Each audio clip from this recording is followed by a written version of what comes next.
Hello again, everyone. This is Steve Kallas, speaking of sports, and I'm here with Johnnie Kallas, Westchester County Post contributor, and we're here to do an NBA preview. We're going to do the Eastern Conference first.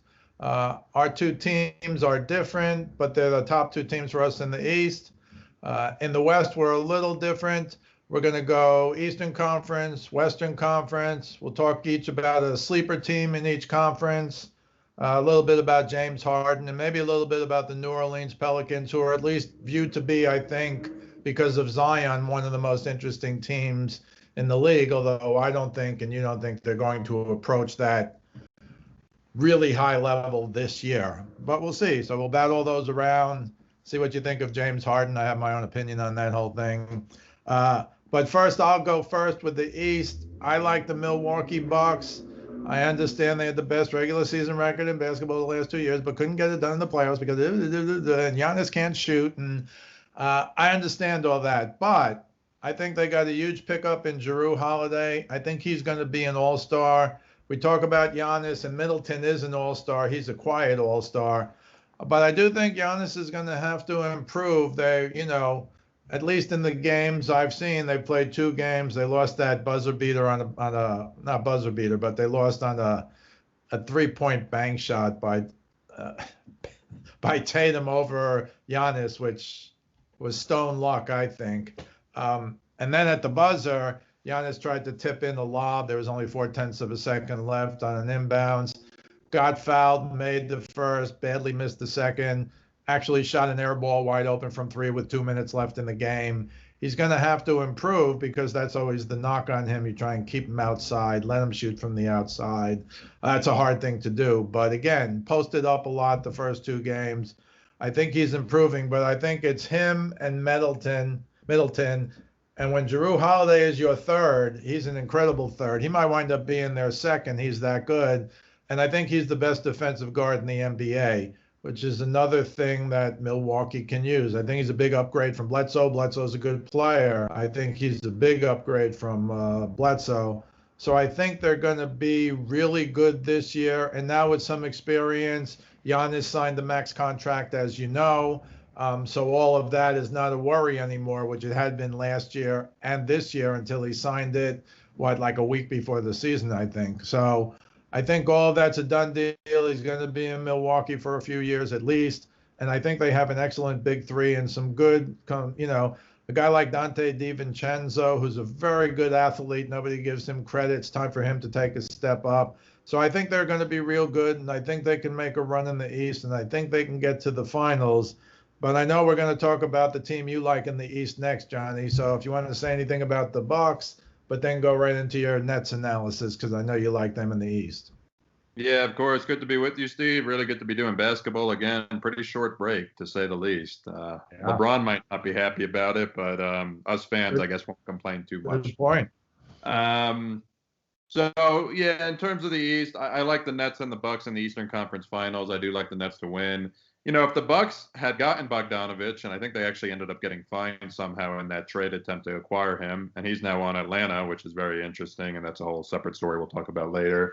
I think I might like the Bucks. To me, I'm just worried about their offense in crunch time. I don't know who their guy is, and I'll use this to segue into my Nets analysis. The Nets have at least two guys who can hit big-time shots, and we've talked about Giannis before. His outside shot making, I did like seeing him get down in the post. You need to be able to do at least one of those two things if you're Giannis, because they play that four across in the playoffs, and it's not like you become totally ineffective, but you become considerably less effective. And it just seems to me that it's good that he at least develops a post-up game, if not an outside shot. But with his recent foul shooting, you almost wonder if guys, teams up two might think about just putting him on the line. Hack a Greek. In the clutch, maybe, because he missed that one foul shot real bad. He misses foul shots short a lot.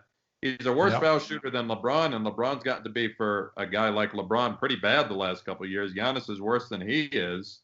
And I think after missing that foul shot, they easily won. Who'd they beat? Did they beat Golden State, I think, yesterday? He was 7 for 15 from the foul line. So there's clearly something going on mentally. Which will only become worse in a big situation. That goes into my Nets analysis. Because as you know, I think a series between the Nets and Bucks, assuming all these guys are healthy, and a valid critique of the Nets is will they be able to stay healthy? It could come down to big shots. So you have two of the biggest shot makers in the game. You have KD and Kyrie, where you can slow a guy like Giannis down, I think, at least compared to his regular season numbers. I don't think you can slow a guy like KD down. A lot of people were wondering what he would look like. He looks like KD to me. He's not playing the minutes yet. He looks great. Kyrie looks awesome. Once again, they need to stay healthy. But I'll tell you, KD gets to that mid-range where he's 7 feet and he's up here, and it's the most unguardable position in professional basketball. It's one of the most unguardable positions outside of the skyhook in NBA history. You can't defend it. You can send two guys out there, you can't defend it. And when you compare the fact that you have KD and Kyrie, who are, I'd say, two of the 10 best offensive players in basketball when they're healthy. KD's one of the best, maybe one of the two best offensive players in basketball by himself. And then you also have guys like Dinwiddie. You have guys like Karis LeVert, who's basically running their second unit. And as we saw down the stretch last year when the Nets made a kind of surprising, almost mini run in the bubble, was incredibly impressive. You add a veteran like Jeff Green. Jared Allen is now coming off the bench and backing up DeAndre Jordan. They have a lot of guys. Joe Harris can shoot the three. They have a lot of guys. They have a lot of ways they can score. I don't like them if KD gets hurt. I actually think they can survive Kyrie getting hurt, not in the playoffs, but for a little bit during the regular season because they're that deep in terms of scoring the basketball. And if you tell me Durant's healthy, he's, I think, far and away the best player in that conference, far and away. I just like, I'm sorry, I need to give Giannis credit, but he's a far and away best crunch time player in that conference. My apologies. Giannis is obviously up there too. So I really like the Nets. I like it to be Nets Bucks in the Eastern Conference Finals. And I think questions about the Nets defense, you don't have questions about the Bucks defense, but questions about the Nets defense, it's only 2 games. They played very well defensively so far. Remains to be seen, but ultimately those guys can score as much as anybody in professional basketball, and they can score a lot more than every team in the East. So I'm going to go with the Nets, take a chance. Yeah, I'm just not convinced that they're both going to stay healthy for the whole season. But you do make a good point. The Nets could survive if Kyrie gets hurt. They're done. I'm talking from a championship level now. If KD gets hurt, but you could say that if Giannis gets hurt, or LeBron gets hurt, or fill in the blank gets hurt. But you're right, because I don't think too many people know how good LeVert and Dinwiddie are. They're amazing. And the only concern is if they have to play together in crunch time with KD and Kyrie, they might need 3 or 4 basketballs because those guys both need the balls. The guy I think who just signed a big contract, who's really going to benefit, as you mentioned, is Joe Harris, because he's a lights out 3-point shooter. Was barely able to stay in the league a few years ago. The league has tremendously changed even in the last few years, as you pointed out. And now he's really focused. You saw Durant in the first game yell at Harris for not shooting. They had that little stop action where you could see Durant going to Harris after he passed up a 3, and he just said, "Shoot it!" Like you're in a schoolyard with somebody, just say, "Just shoot it." I think Harris missed his next 3 quickly after that, but you get the point. So I think he's going to have a tremendous year because he is a starter, unlike LeVert or Dinwiddie. But he's going to get so many open looks when they're doubling KD or Kyrie's going to the basket. I think he's going to have an unbelievable season. So I do like your Nets selection, but really the reason I picked the Bucks is because of the addition of Jrue Holiday, who I think it's underestimated right now, but I think you'll find out during the year, not you, people in general will find out during the year how good he is. He can be a leader. He's an all-star. And if we talk about the Pelicans later, the Pelicans are good and they added stuff, but they lost him. And with a young team like them, even though they have J.J. Redick, he was the up-and-coming star who was already an all-star, in my opinion. So I'm a little worried about the Nets health-wise. They are very deep, as you pointed out. But, did Kyrie miss a ton of games last year because you knew Durant wasn't wasn't playing because it seemed like every 2 weeks he had a different injury, and then that shoulder just kept, it's not good yet, it's not good yet. I really think he didn't have much of a desire to play, especially when it was announced. There was a chance that they said Durant looked good in practice and maybe he'll come back for the playoffs in the bubble. And obviously he made the right call, because you're right. If you were worried as a Net fan or an NBA fan about him not coming back 100%, he looks unbelievable. He looks like KD, and he's only played 2 real games. So again, my concern for them is health. I have the same, obviously, finals in the East. I don't think you're going out on a limb. Some people think the Celtics. They lost Gordon Hayward, and that's a big loss. And even though they won the other day, that was a lucky win. They don't have Kemba Walker yet. I don't know how long he's going to be out. But they have a lot of really, really, really good players. I don't know if they have that superstar. People are talking about Tatum, but if that's because he hit a bank shot 3 to win the first game over the Bucks, I'm not so sure about that. But whatever. So yeah, I agree, Bucks Nets, except I like the Bucks. You like the Nets. Give me I know you got one team who you like as a sleeper team, not necessarily to be a championship team, but to take a big step up from last year. Who's that team that you like in the East? Yeah, and just KD, Kyrie dealing with the New York media is going to be an ongoing process, and that's the nice. They might not like that. and New York doesn't have, and we've talked about this. New York doesn't have many sports teams, so they're going to get a lot of it. Yeah, they don't have many good sports teams. Which is very sad. They're going to get a lot of attention. Yeah, in terms of the sleeper team in the East, I like it has to be the Atlanta Hawks, who I think they'll make the playoffs this year. They were very bad last year. I think they'll make the playoffs this year. I think they could get up to the 6th seed in the East. Let me just read off the 6 guys that stand out to me. They have Bogdanovich, they have Clint Capella, Gallinari, Rondo came over, Trae Young, and John Collins, the last 2 guys being kind of their young core. That's a really good 6 in the East. That's a competitive in the first round of the playoff 6 in the East, in my opinion. I know they just brought it all together.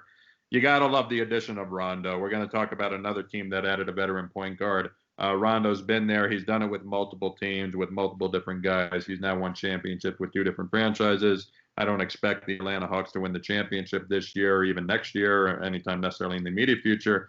But these guys look really good. And a lot of guys who can shoot it, man. Trae Young, Bogdanovich, Gallinari, all these guys can really shoot it. You have Rondo. I don't know if I think he's playing actually right now. I don't know if he's starting or coming off the bench, but he's going to orchestrate a brilliant offense with those guys. John Collins is an excellent young player. I like Atlanta to finish as high as a 6th seed. I definitely like them to make the playoffs. And I like them to even take a good team to 6 games in the first round. They're going to be exciting to watch. And hopefully Atlanta, for a year, they had one of the longest playoff streaks in the NBA going back a few years now. They were in the playoffs every year. They just could never get over the, you could call it a LeBron hump or whatever you want to call it. But I think this core has a chance in a couple of years to really make some noise. And I think they'll start this year. They'll be exciting to watch.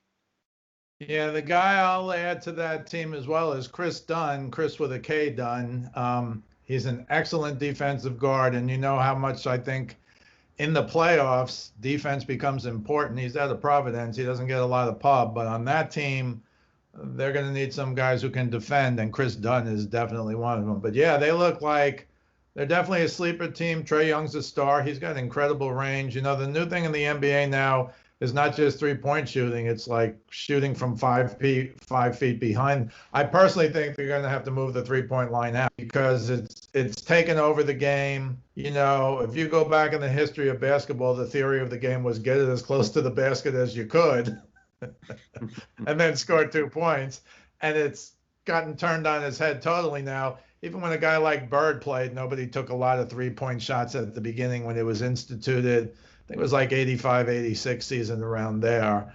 But maybe earlier. I'm not 100% sure. Maybe a little earlier. But my point is analytics, as with every sport, see baseball, analytics has changed the game.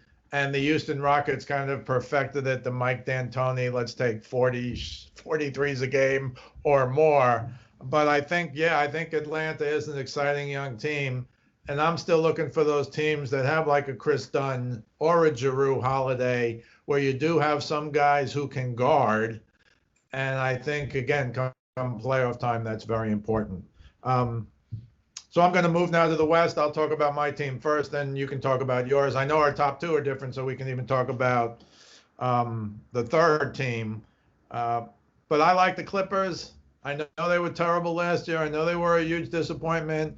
I know Kawhi took some heat, but I think it really should have been dumped on Paul George because I'm sorry, Paul George, eventually he had a few good games in the playoffs, but he was so not Paul George unless I've grossly overrated him.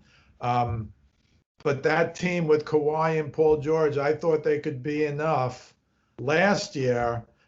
You were correct, though. LeBron was able to stop him during the regular when they played each other, LeBron and Kawhi.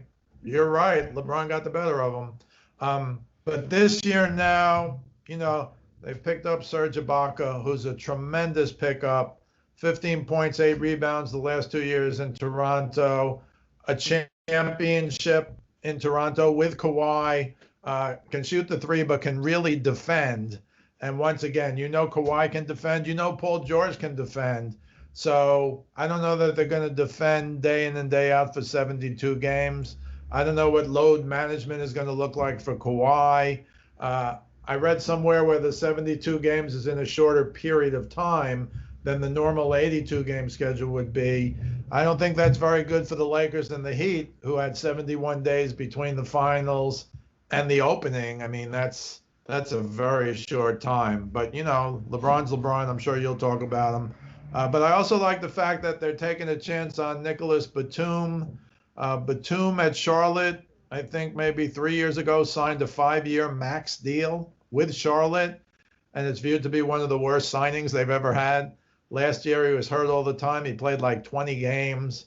But this year, I watched him the first couple of games. He can make a three. He's a Swiss Army knife. Another guy who can defend. He's 6'8", 6'9". He can shoot the three. He's a big time, I think it was a first-round draft pick. So I think he's another sleeper that's been picked up by a really good team. They have a guy we both like a lot, Patrick Beverley. If he's on your team, you love him. Every other team in the league hates him. But I think at a high level, he can cause problems. He'll check anyone in the world. He doesn't care. He's, fearless. He's tough. And I've seen him make a few three-pointers this year already. Again, only 2 games. But if you have all these guys, I hate to say it, but it's the key. It's the key to life. How many guys do you have who can make threes? And so we agree Kawhi's the best mid-range jump shooter in the game. And while the analytics guy will say that's not so good, he's so good at it that I think even they have to admit that he's a top player in the NBA. So I really like what the Clippers have done with those 2 pickups. They also got Luke Kennard, who averaged 15 points a game last year, and he can be the point guard. He can be the shooting guard. And I have to mention, of course, Super Lou Williams, who is one of my favorite players. You talk about instant offense off the bench. That's Lou Williams. So I like the Clippers to come out of the West. I know you disagree with me, but go ahead and tell me the 2 teams you like in the West, because my team are the Clippers and the Lakers. And I know you have the Lakers at the top of the Heat this year. Yeah, no, absolutely. I agree Kawhi is the best mid-range shooter in the game. A healthy Kevin Durant doesn't take as many mid-range shots, but once again, he gets to that position where it's unguardable. So that'd be a good finals matchup. Neither of us are picking that finals matchup, but that would be very interesting to see, to say the least. So I'm going with the Lakers to win it all, but I had a hard time with Clippers versus Nuggets, which I think could be a potential Western Conference semifinals matchup. I'm going to stick with Denver. The Clippers, they lost Harrell, even though he didn't do a whole lot in the bubble. To be second, right? I'm going to go with Denver to beat the Clippers for the second spot to lose to the Lakers. Yes. No, thank you for correcting. Yeah, absolutely. So I like the Lakers to win it all, but I like the Nuggets to be second in the West. Joker and Murray, we saw what they can do. We saw that they're able to hit big shots. They came down from 3-1, it seemed like every series, until obviously they played the Lakers, but they did so against the Clippers. And I think Michael Porter's really going to develop. I think he has as much room as any player in the league to develop, not into a superstar yet or anything like that, but into a really excellent basketball player and be that third guy, that real solid third guy. I also think, if you're picking the Clippers, you're kind of betting on Paul George, which if you watch the first 2 games of the season isn't a bad bet. And I know he was coming off a couple shoulder surgeries last year, but I'm a little wary of that personally. So I'm going to go with Denver. I could definitely see it going either way. But no, I really like the Lakers. I still think they have the best, even with KD and Kyrie in play. I think they have the best big two in basketball. Basketball's become a big two league again. It went back to, you go back way to the 80s. It's really a big three league. The Celtics, Lakers, get the Pistons involved a little bit. It goes away from that in the 90s. If there was a big three, it was on the Bulls. And then LeBron I guess the Celtics kind of brings the super team back a little bit, but LeBron really solidifies it into the Warriors. But now we're back to where I think it's all about having the best duo. To me, the best duo by far is still LeBron James and Anthony Davis. LeBron's still the best facilitator in basketball. I think he's still the best player in basketball. They're going to manage him to make him be at his best down the stretch. It's unbelievable. I think he just turned 36, maybe. It's just he's doing stuff that we've never seen a basketball player do. Kareem came closest, but even Kareem wasn't this good this late in his career. Anthony Davis, talk about another guy. I guess he could always. I know he's known for having no signature move. That's why he's so great. He can do a little bit of everything. Every time he takes a 17-footer, it seems like it goes in. He's incredible down low in the post. And I think outside of LeBron and Davis, the Lakers have only gotten better. They got Schroeder from OKC, an excellent three-point shooter, a very good perimeter defender. They still have KCP, who played lights out in the playoffs last year, also a good guard who's a defender. They lost Dwight Howard and JaVale McGee. I thought Howard played great. They pick up a guy like Marc Gasol, not really Dwight Howard, or offer something different. Former Defensive Player of the Year, if I'm correct, and he'll provide some good minutes for them. They just, looking at they got a lot of really good players, and I think Schroeder is going to be that number 3 guy, not like Rondo, different kind of player, but, can put up points, can get his own shot, can hit the three-pointer. And I haven't even mentioned Montrezl Harrell, former Sixth Man of the Year. They're the toughest team in basketball. They're the most physical team in basketball. And in an era where we've gone away from that, we've gone to the three-point line. Last year, the toughest, most physical team, in my opinion, won, that being the Lakers. I think they're going to do it again this year. To me, they've only gotten better. Yeah, and they just gave Kyle Kuzma a big contract, and he played really well as well, and deserves it. The things I find interesting about Schroeder and Harrell, Schroeder for Rondo, everyone's saying that's an upgrade. I'm not so sure come championship time, but Schroeder's a really good. He's younger, and obviously that was key, but he's a really good player. I agree with you.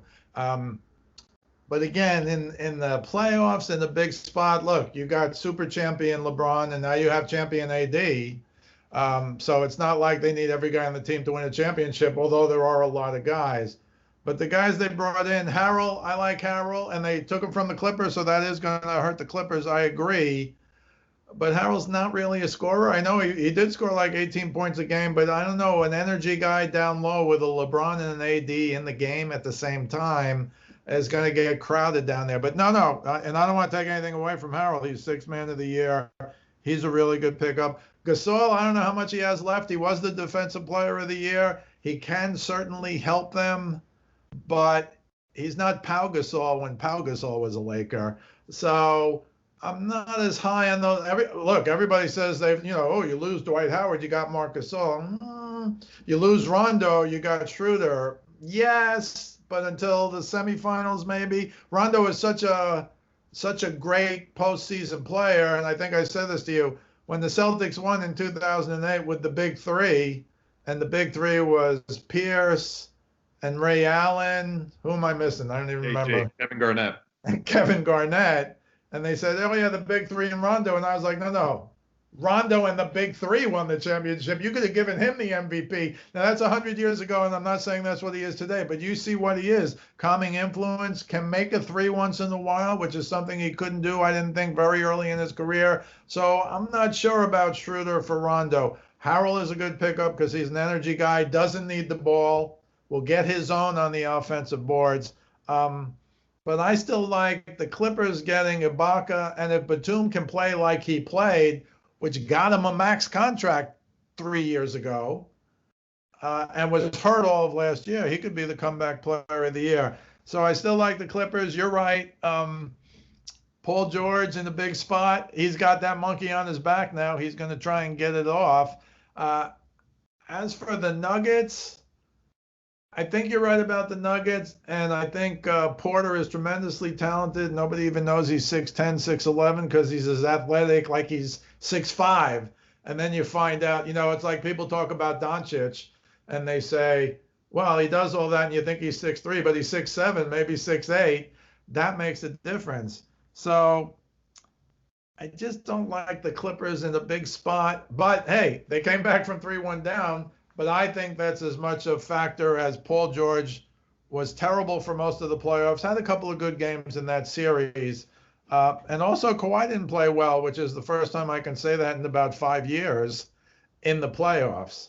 So, yeah, and you bring up a very good, the Lakers. Whoever watched, a lot of us were watching NBA when it came back last summer. Didn't have much else going on.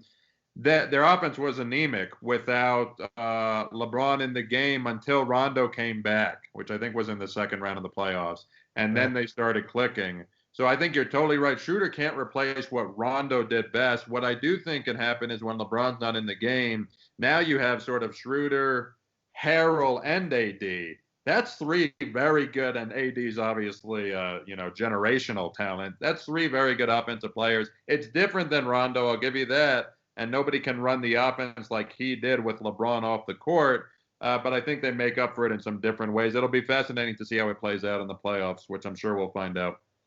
Well, I did see one preview that had each team, all 30 teams, they put the top 100 guys like in the league, and they had them ranked 1 through 100. And on the Lakers, for the rankings for the whole league, they had LeBron 1 and AD 2. So if you show up with the two best players in the whole league every night, you're going to win a ton of games, and you probably should be the favorites, and they are the favorites to win the championship. So I'll still go Clippers over Bucks. I want to talk about a team in the West, the sleeper team. Do you have anything else to say about the Western Conference? All yours. Okay. Yeah, well, then I'm going to talk about the Phoenix Suns because they were a good young team, fun to watch last year. Devin Booker is a star. But they pick up Chris Paul, who does seem to upgrade every team he goes to. They never can quite get over the hump. That one year I thought they were going to beat Golden State. Was that at Houston? They were beating Golden State 3-1, I think. But they picked up Chris Paul, and the other sleeper, Chris Paul is not a sleeper, but the other sleeper they pick up is Jay Crowder. And Jay Crowder is a very good player. So when you put him in with DeAndre Ayton and my own personal sleeper, who I watched a lot with the 76ers, Dario Saric, he's a very good player again, a guy who can defend, who can make threes. I think he's like 6'7". You got all these guys now. What used to be 6'2" or 6'3" is now 6'7" from a defensive standpoint, from a make threes standpoint, from the ability to rebound standpoint. And there's a lot of these guys now. So I think Paul is even going to make Booker even better than he's been. And Booker, he can go for 70. He can go for 50, and nobody bats an eye anymore. So yes, they're young, but they brought in great experience with Chris Paul. Again, I don't think they're going to challenge any of the three teams we talked about in the West, but I think they're a playoff team, and I think they can make a little noise. And I don't know how much longer Paul wants to play, but with that foursome around him, I think he could bring them much higher, not this year necessarily, but maybe next year or the year after. But they have a real nice team. They kind of remind me a little of the Atlanta of the West, if you will. So we'll keep an eye on those, and I'm sure we'll talk about them during the year. One more team I wanted to bring up only because Zion last year was probably the most heralded rookie in a long, long time. And so Zion Williamson and the New Orleans Pelicans, I've watched them play. They still have J.J. Redick, who I thought it was interesting. He left the Sixers last year and he had a good year. Re-signed with New Orleans. Maybe he likes developing these young guys like he played with Embiid and Simmons a few years before. Um, I think they're a little bit behind.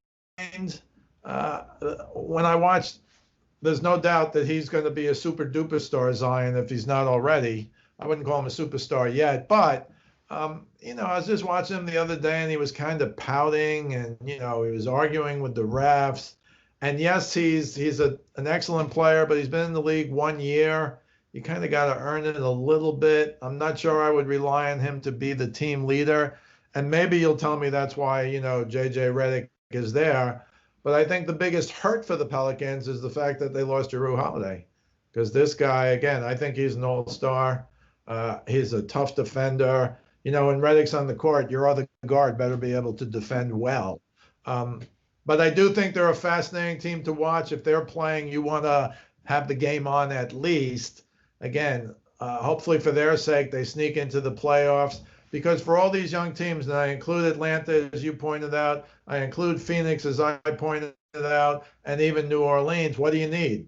You need playoff experience. So even if you finish number 7 or 8, and maybe we should talk at the very end, Johnny, about this new playoff structure, which I'm pretty familiar with now. I think they need playoff experience because it's going to take them a few years to climb to that level. Who knows how long LeBron's going to be LeBron, but you said it. He's still LeBron. He was the best player in the league last year. Probably should have gotten the MVP, but when you have a guy like AD on your team, when your number 2 is not Chris Middleton, it's Anthony Davis, that probably hurt him a little. But I don't disagree. I think he said he should have been the MVP. You can make a case for either guy.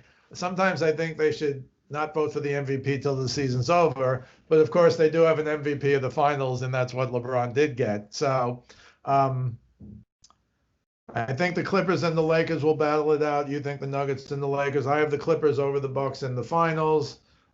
We've given you a couple teams to watch. I think the Pelicans are worth watching.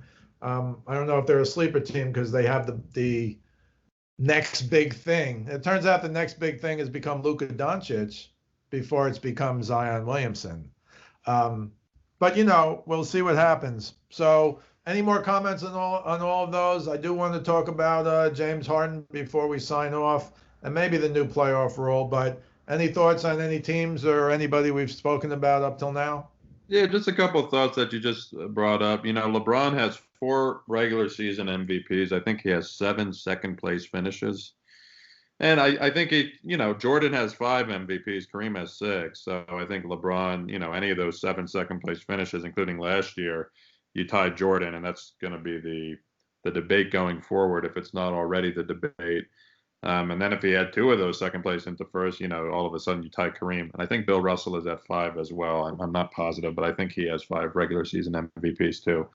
And Wilt might have 4. But anyways, no, the only other thing I want to say about the Pelicans is also Steven Adams is a great addition. I like the Pelicans to make the playoffs. Ingram at times played like an MVP caliber player. I'm not saying he was an MVP last year. The Pelicans weren't very good.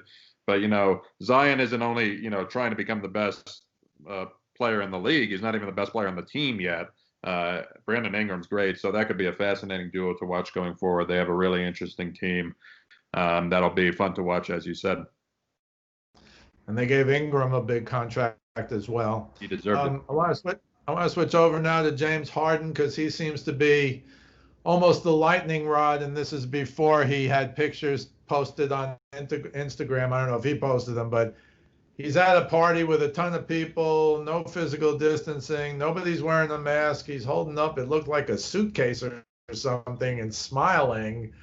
There's a big difference. I think the NBA is going to have some problems. They already had the Rockets postponed, not because of Harden only, but because another guy tested positive, contact tracing. The rule is if you have 8 guys who can play, you're playing. I don't know if we should compare that to the NFL, where it doesn't matter how many guys you have on the COVID list, you're playing essentially with or without a quarterback. But I think Harden's a lightning rod. He said he wants out. It didn't quite work out. They were always very good. Again, in that one year, I thought they could win and should have won, and maybe that would have changed things. In Houston, D'Antoni got fired, or maybe they just agreed to part ways, whatever that means. If you play offense, you want D'Antoni to be your coach. We didn't mention Steve Nash, the new coach of the Nets, but he was a back-to-back MVP. Why? Because he was the first one to run the D'Antoni system. And although Phoenix was a really good team, they weren't great. But that's just what D'Antoni can do. Who's now an assistant on the Nets, I believe, to Steve Nash. But I think Harden is a lightning rod. It seems that the 76ers are the only team that has the star that they want back. They want a lot more than just a star, but he is the one player, Ben Simmons. I don't know if that's going to happen, but that was the rumor that they had to get essentially a real star to come back, not just a good player or two and a few draft picks. So I don't know if that's going to happen. I think the 76ers are almost taking a step back now because it just doesn't quite. Simmons won't take a 12-footer, never mind a three-pointer. That's not going to work out. But give me your thoughts on James Harden. He's still the best or second best offensive player in the NBA if KD is healthy. I would put KD over him probably, but he's unstoppable. Maybe a little too self-centered, maybe a little too greedy. He's apparently getting paid more than $500,000 a game now. $500,000 a game. That's where we are. God bless America. But I think, if he's unhappy, I don't know why they would keep him there. So I think they're going to have to move him because he probably sees he can't win a title there. But I don't know if he thinks he can win one in Philly. That would be a big pickup to have Harden and Embiid as your big two. As I think you're right, the third guy's important, but I think the big twos. And again, when you have LeBron and AD, that's a big two. Or KD and Kyrie, that's a big two. So give me your thoughts on Harden. I just think it's kind of hard to believe you can make 40 million a year and be unhappy, but he apparently is unhappy. Yeah, it's disappointing in some of the stories. I think it was I forget if it was an ESPN exclusive or a different company, that have come out about him sort of abusing his power, for lack of a better way of put it. Keeping teams in cities that he really likes to be in an extra day after they play a game so he can hang out in LA or Phoenix or I guess Right. they don't. Yeah. And then the stuff that's come out, especially in the middle of a pandemic, is just disappointing to hear about, period. Yeah, Harden, look, I think Harden for his time and place, now we can debate whether or not what he does would have been possible 10, 20, 30, 40 years ago in terms of I think it just would have been rule of travel. But for his time and place, I think you can argue he's like the third greatest offensive player ever these last few years. I'd say after Jordan and Wilt. That's a separate thing. The problem is, unlike those guys, especially Jordan, but even Wilt, he hasn't won anything. Not only hasn't he won anything, he hasn't even been to a finals yet. And I assume that's where his frustration stems from, is he doesn't see it in Houston, right? He doesn't see a path to the finals, and I think he's actually right about that. So look, on the basketball standpoint, I think Philly's a fascinating pick. They have Morey, obviously. Doc Rivers is their coach. Harden and Embiid, I'm not sure which one of those two guys is going to sort of take the step back from a personality standpoint. AD took a step back to go play with LeBron. LeBron's been with other guys. He knows how to run that show. I think Kyrie's taking a little bit of a step back in a Kyrie way to play with KD, though I think KD also knows how to deal with that. Harden and Embiid, I love it from a pure basketball standpoint, and I think they probably ship Simmons out, and I think they become instantly the third best team in the East with a chance to compete with the Bucks and Nets. Even though I don't think they'd get over the hump, he'd get back into a sort of competitive position. The other team I've heard been thrown around is Boston, which I actually think is even more interesting. I don't really see Harden in Boston. That's hard to imagine. I do think Boston, what they're missing is a superstar. Can Tatum become the superstar? Maybe. I think it's still going to take a couple of years. It's not this year. And that team just doesn't have enough firepower to win in the East this year, especially if Kyrie and KD are healthy. But with Harden, they definitely have firepower. Once again, I don't know if they'd win. But to me, those are two of the most interesting sort of places for him. I've also heard the Blazers. I don't really like that because you're adding another guard who can't defend. And like the Blazers can't defend. A lot of people are picking them. I'm not a huge Portland fan. I mean, I'd like to see him do well. I love Lillard. I like sticking with the franchise, trying to fight it out. But anyways, Harden is disappointing. It's probably better for the league and everyone involved if he gets traded. The last thing I'll say is if you're Houston, it's hard to get equal compensation for a generational player, especially in a player-driven league like the NBA. So how do you get it? Do you get it by bringing Ben Simmons and some other pieces? Maybe, but Ben Simmons isn't going to turn that team, I don't even think, into a playoff team this year. Do you get it? And then Harden to the Sixers. I shouldn't only talk about Embiid. Your third is Tobias Harris. That's a pretty good number 3. But anyways, so I don't really know what the answer is exactly. I think it's good, like I said, for the NBA for probably him to get out of Houston right now, even though he's still signed there. Because I don't really see the future for them. It's disappointing the way, especially in the middle of the pandemic, as I mentioned. But we'll just have to see going forward. Oh, and I'm sorry, what I wanted to say is the Nets, there were some rumors they bring Harden over and the Nets get rid of all these guys we listed after KD and Kyrie. And I think after seeing the Nets for 2 games, if you're the Nets, don't go down that track.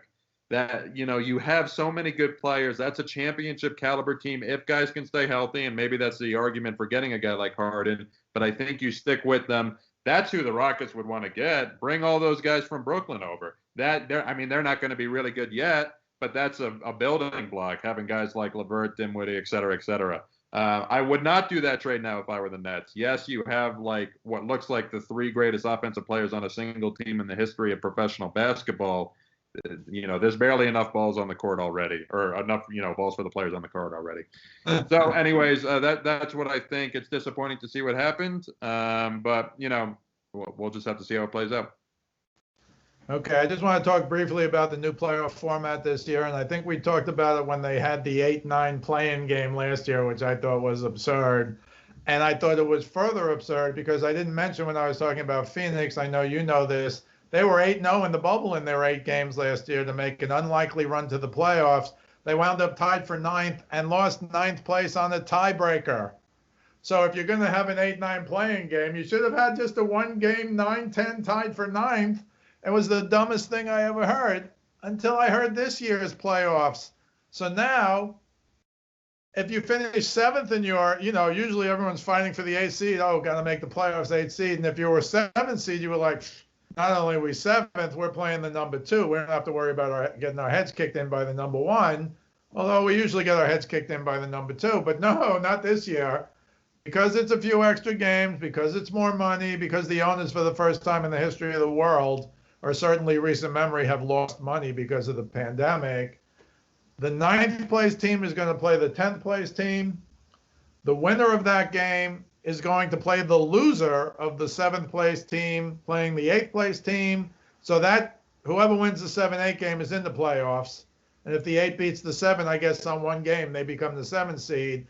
And then the loser of that game plays the winner of that game. And there you have your 8 teams. So this is all part of just totally cheapening, as if you could cheapen it more. The regular season is now such a joke. We just got to get to 10th, and maybe we can win that playing game to win the next game to make the playoffs. And you're just sitting there going, I'm sorry, Johnny. Because already, especially in the NBA, especially in the East when it was really bad, you'd have teams 6, 8, 10 games under 500. Yep. In the NFL, if we can just get to 9-7, not only can we maybe make the playoffs, we can win the damn Super Bowl. Once upon a time, if you were 9-7, you were like a little more than a mediocre football team. Once upon a time in basketball, if you were 500, it would be wait till next year. Once upon a time in baseball, before the wild cards, you had to win a division. So they've cheapened every regular season in every sport. And there's only one reason, and you know what the reason is. It's all about the money. So I personally find it disgusting. And I'll say it again. I didn't think they could cheapen the regular season anymore, but the NBA has managed to do it this year. What are your thoughts?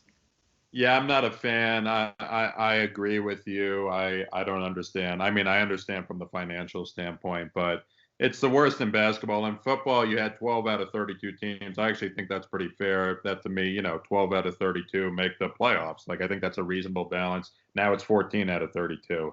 In basketball, it's already more than half the teams make the playoffs. It's 16 out of 30, if I am correct. Now you're like adding this extra playoff. 2/3 of basketball teams will be playing some form of playoff. It totally cheapens the regular season. If anything, basketball should cut down on the number of teams in the playoffs, especially in the Eastern Conference. Like they should only have 6 teams in the playoffs in the East. But baseball, football. I think you're right. It's happened across the board. I think at least baseball and football were starting for a point where there was, a minority of teams in the playoffs. Basketball, it's incredibly absurd because a majority of teams already made the playoffs, which makes no sense. The only thing I'll say, Steve, is our Knicks. Our Knicks are going to stay alive for a few extra games than they normally would, baby. So we'll take what we can get and we'll roll with it. Well, I don't know if you can bet whether the Knicks make the playoffs or not, but I don't think I would bet on them to make the playoffs. I bet them, but at least they won't be eliminated as quickly as they usually are.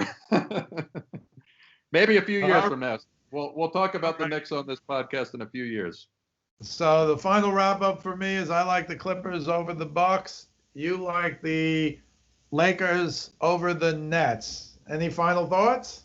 Nope, that's exactly it. Looking forward to seeing how it plays out. Going to be a great next month and a half of sports and moving forward after that. This is Steve Kallas speaking of sports, along with contributor Johnnie Kallas. We'll see you the next time.